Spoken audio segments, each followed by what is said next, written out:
Hola muchachos, espero que estén muy bien en este momento, este día, sea mañana, tarde, noche, en el momento que estén viendo esta clase, vamos a hablar de lo que es escoliosis y corsés, es decir, ¿qué sabemos acerca de esto? ¿Qué efectividad tienen? ¿Qué es lo que hemos logrado reunir y darnos cuenta que es efectivo al día de hoy y qué podemos utilizar en nuestros pacientes para darles un mejor tratamiento de una forma correcta, científica y que podamos darles el beneficio? Vamos a ver qué sabemos entonces, algunos detalles básicos.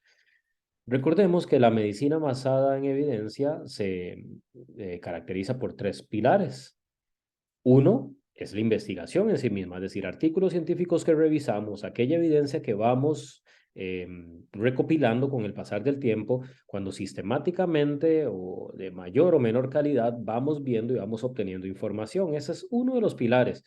Pero no podemos olvidar otro de los pilares que es la experiencia clínica, aquello que con el pasar del tiempo hemos adquirido, aquello que nosotros ya vemos y sabemos rápidamente qué es uno de los pilares también para toma de decisiones y para realizar la medicina basada en evidencia. Y el último de los pilares es las preferencias, los valores que tienen nuestros pacientes. Es decir, el paciente está dispuesto a someterse a este tratamiento, sí o no. El paciente desea someterse a este tratamiento, sí o no. Y qué piensa su familia también. Entonces, estos tres pilares nos van a llevar a tomar las mejores decisiones posibles y realmente hacer medicina basada en evidencia y no simplemente ser repetidores de algo que se desarrolló en otro contexto, en otro momento y con otro tipo de pacientes. Aquí entra la importancia de saber tomar las decisiones en el momento adecuado con el paciente adecuado. Resulta que nosotros podemos tratar a los pacientes de diversas formas. Y las guías SOSORT de la Sociedad de Manejo Conservador de la Escoliosis nos dicen que tenemos que empezar progresivamente. Y así debemos ser en todo tratamiento en la medicina. Tenemos que empezar de lo poco a lo mucho. Y el pilar, vean que el más importante es la observación. Es lo que inicialmente vamos a hacer con nuestros pacientes y con la amplia mayoría van a quedarse ahí. Algunos pacientes van a ser tratados con ejercicios específicos para escoliosis, otros van a ser tratados con un corsé, otros podrían ser incluso tratados con yesos rígidos, ¿verdad?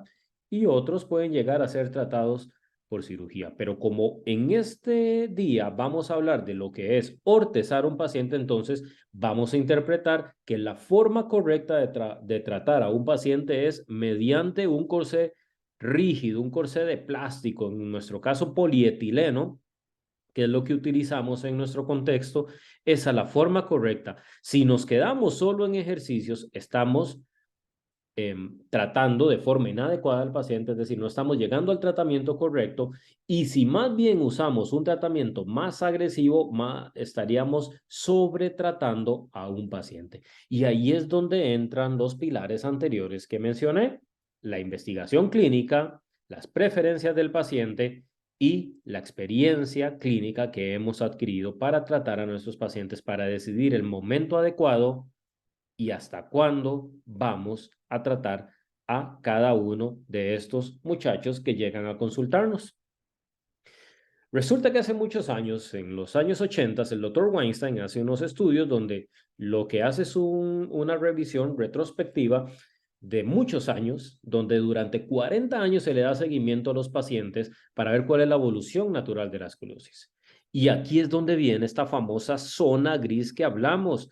¿Qué significa esa zona gris? Entre los 30 y los 50 grados, como pueden ver ustedes, el comportamiento de las curvas era impredecible. Por debajo de los 30 grados, parecía que las curvas tenían cierta estabilidad, parecía que se mantenían en el tiempo, pero con los 30 y 50 grados era impredecible ese momento. Y después de los 50 grados, vean que el crecimiento era exponencial. El crecimiento de las curvas era arriba, arriba, arriba, y las complicaciones relacionadas a este aumento de la curva se hacían presentes en estos pacientes. Entonces, ahí es donde derivan los famosos cortes que tenemos de las curvas menores a 30 grados, considerarlas de bajo riesgo, las menores a 30 grados, perdón, las de 30 a 50 considerarlas en esa zona gris y las de 50 para arriba considerarlas de alto riesgo de complicaciones y de ahí también deriva ese corte quirúrgico, que es donde tratamos de evitar o no llevar a nuestros pacientes. Aquí lo podemos ver de una mejor forma también. Vean esa zona gris donde el comportamiento ciertamente es impredecible, pero después de los 50 grados, vean cómo exponencialmente se disparan todas las complicaciones y cómo progresan todas las curvas por encima o iguales a los 50 grados. Ok, pero entonces, ¿qué sabemos acerca de corsés? ¿Qué tenemos claro? ¿Qué es lo que se ha visto? Porque en otra clase vamos a ver lo que es el estudio BRACED, ¿verdad? Realizado en la Universidad de Iowa, pero tanto el doctor Weinstein como el doctor Negrini hacen una revisión interesante donde lo que se ve es que la calidad de recomendación que se puede dar en este momento es de tipo D, es decir, es de baja calidad. Hasta el día de hoy sigue siendo de baja calidad porque no tenemos gran cantidad de revisiones sistemáticas, de metaanálisis que nos hagan tomar conclusiones de forma adecuada. Sin embargo, las que se han encontrado han sido a favor, evidentemente, de lo que es ortezar versus no ortezar. Sin embargo, y repito, sigue siendo una baja calidad de recomendación o de evidencia, perdón, más bien, de evidencia. Es una buena recomendación, pero una baja calidad de evidencia todavía la que se ha recopilado hasta este día. Entonces seguimos todavía en pañales en esto. Ciertamente del 2007 y 2013, que se hacen los cortes de los estudios más grandes, hemos recopilado más evidencia, pero seguimos todavía en pañales. Muchachos, ustedes tienen el deber, la obligación también de continuar estas investigaciones. Nosotros todos, pero las nuevas generaciones con mayor razón tienen que empezar a construir evidencia o a desechar lo que no sirve. Hasta el día de hoy sabemos que tiene efectividad, por supuesto, y lo vamos a ver en el estudio de BRACED, en otra clase también, que es este que pueden ver aquí. Resulta que el estudio BRACED, y así para resumírselos, porque en otra de nuestras clases lo vemos un poquito en detalle, el estudio BRACED hace o recluta ciegamente, inicialmente, alguna cantidad de pacientes y después, por preferencia, otra cantidad de pacientes. Y lo que demuestra básicamente es que el corsé cambia la historia natural de la escoliosis, es decir, disminuye la evolución natural al rango quirúrgico y, por supuesto, después de derivadas del estudio del Dr. Weinstein de los 80, el riesgo de complicaciones que se puede dar. El estudio tiene que ser detenido por esta misma razón, porque éticamente no podía ser sostenible que siguiera el estudio dándose, ¿verdad? Si sabíamos que tenemos efectividad en un tratamiento. Ok, pero entonces, ¿para qué ponemos un corsé a un paciente?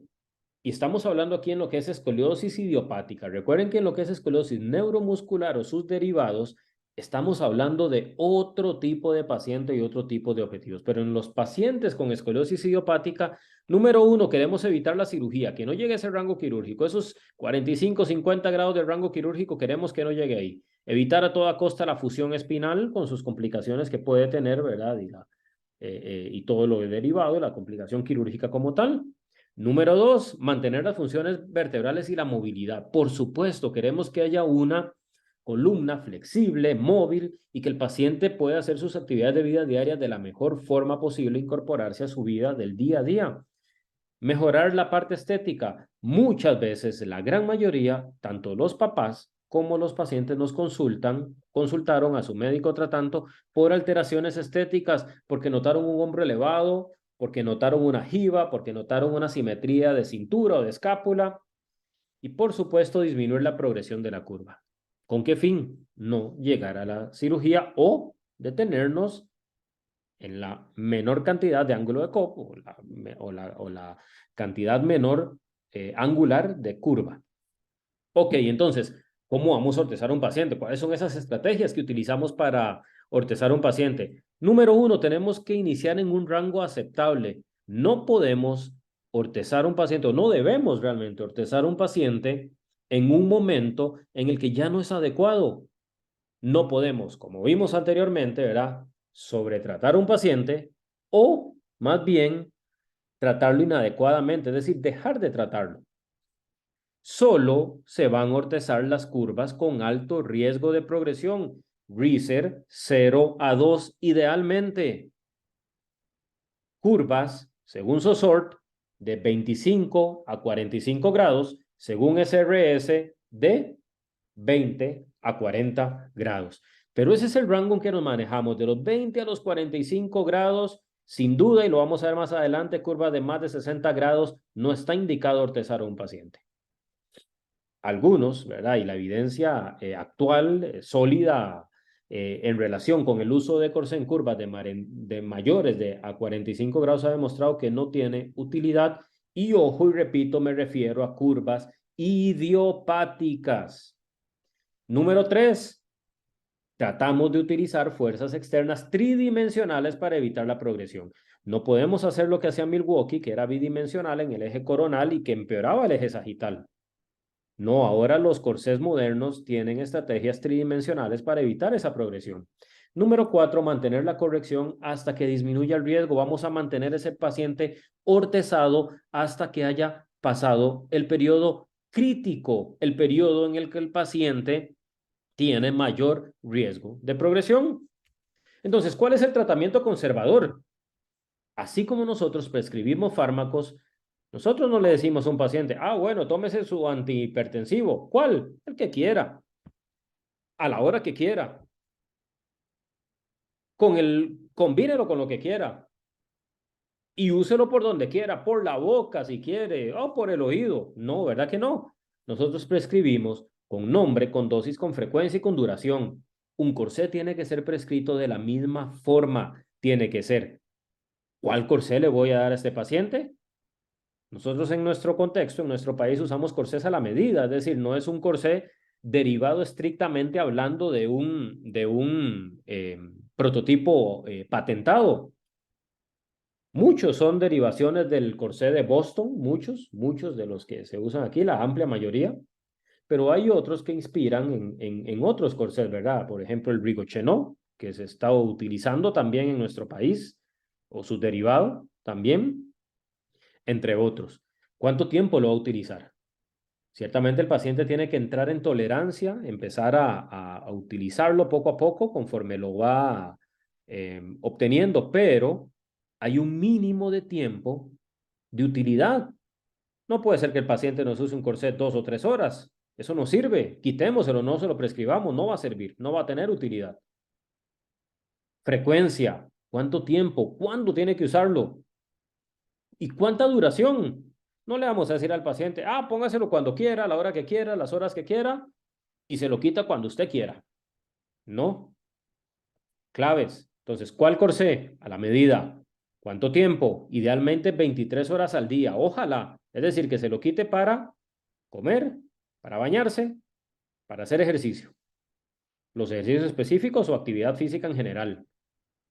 Idealmente que esa sea la recomendación. Pero si no, queremos llegar por lo menos unas 12, 16 horas como mínimo, 12 horas en el estudio BRACE como mínimo de efectividad, en los estudios del LISICO, el Instituto Italiano de Espinal, habla de 18 horas como mínimo para mejorar, ¿verdad? Y con mejores resultados que el estudio BRACE incluso. Frecuencia, diario, no se puede quitar, no hay descansos. Tiene que usarlo en el periodo de crecimiento. ¿Cuánta duración entonces? Hasta que deje crecer. Nos daremos cuenta clínica y radiológicamente cuándo deja de crecer. El doctor Negrini nos decía que la efectividad del corsé va más allá del corsé en sí mismo. Es decir, más allá del instrumento de plástico que se le da al paciente. Porque el resultado, lo que va a interferir en el resultado final va a ser la dosis número 1, es decir, es dosis dependiente. Sin duda es concluyente la evidencia que cuanto más horas se usa, más efectividad tiene. Número 2, la calidad del corsé. ¿Quién lo hizo? ¿Cómo lo hizo? ¿Cómo se diseñó? ¿Cuáles principios se utilizaron?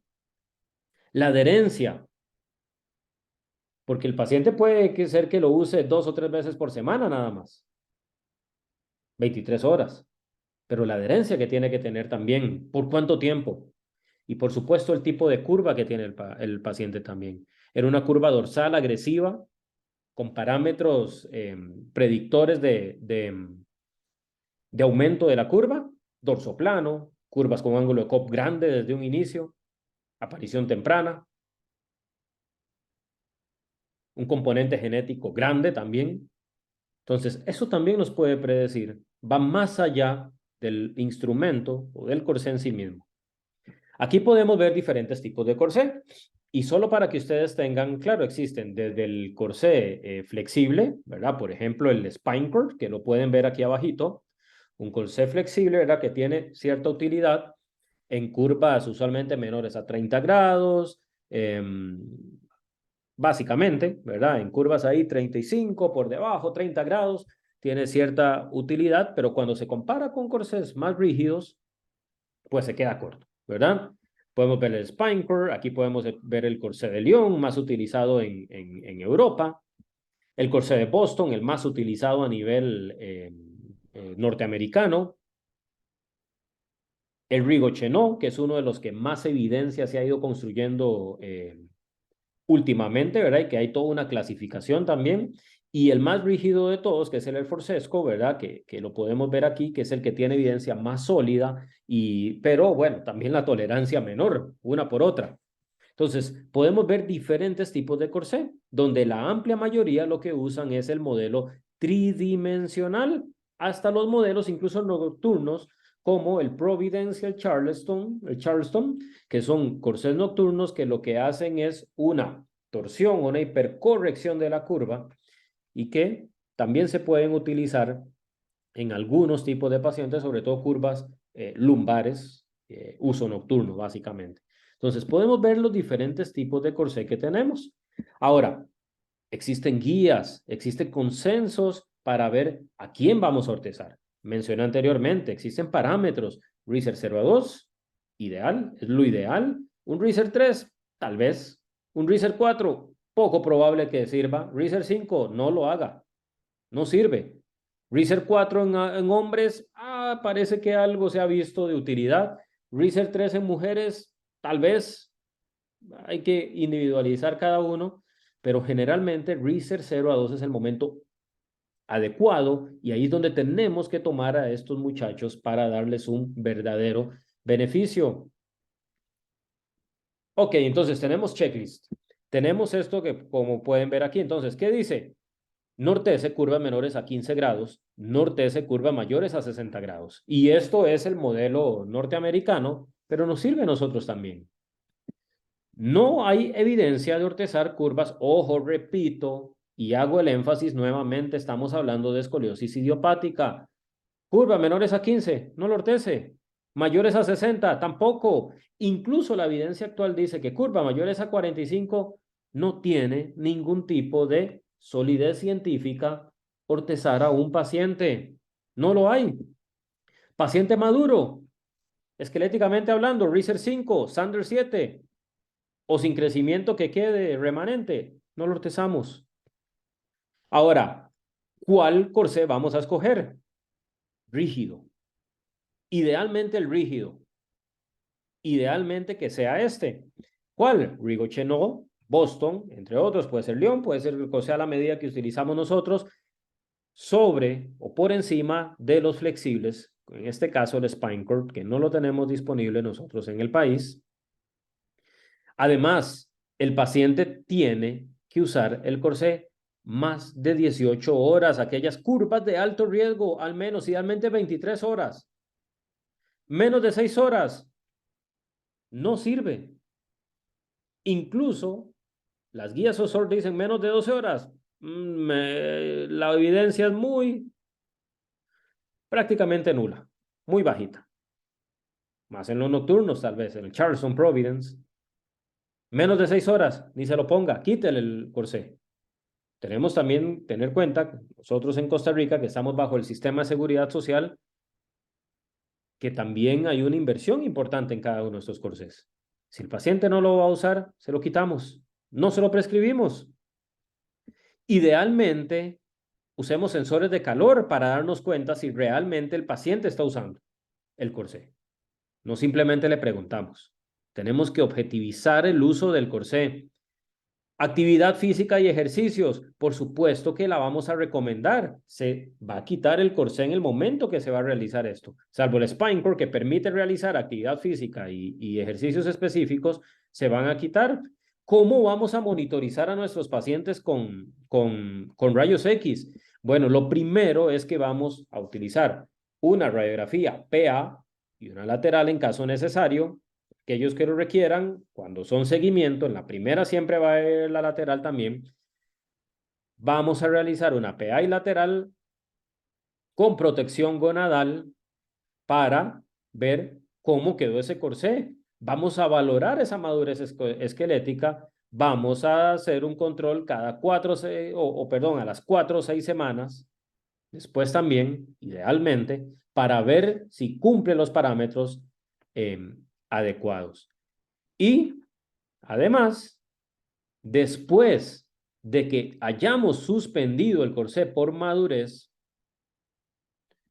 esquelética, tenemos que dar también un periodo de chance, según SRS, de hasta 2 años. Si vamos a hacer la radiografía de control del paciente sin corsé, a la cita que va de control, necesitamos al menos que se haya quitado 1 hora antes el corsé. Algunos hablan de un poquito más, incluso algunos hablan de 24 horas, pero la recomendación es que al menos sea 1 hora para que podamos ver los cambios adecuados y que no quede el efecto residual del uso del corsé y nos vaya a engañar en la curva, sino que veamos el verdadero ángulo de eco. Ok, ¿cuándo suspendemos el corsé? Lo prescribimos, pero ¿cuándo lo suspendemos?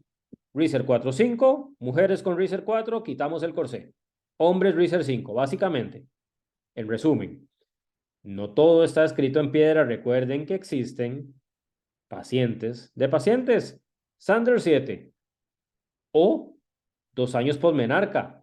Mujeres que ya tienen 2 años de haber tenido su primera menstruación, no tiene sentido porque los estudios han demostrado que no va a haber un crecimiento o un riesgo importante de progresión. Ojo, que la menarca tal vez no sea el mejor parámetro, aunque es muy útil y en promedio es de los mejores, pero tal vez no sea el mejor como tal para la toma de decisiones por un montón de razones hormonales y otros estudios que han ido quitándole cierta relevancia como parámetro único a la menarca. Por supuesto que no haya crecimiento longitudinal menos de 2 centímetros por año, consideramos que no existe crecimiento longitudinal en estos muchachos. Les agradezco mucho el tiempo. Es un placer estar con ustedes y espero que haya quedado todo claro. Muchas gracias.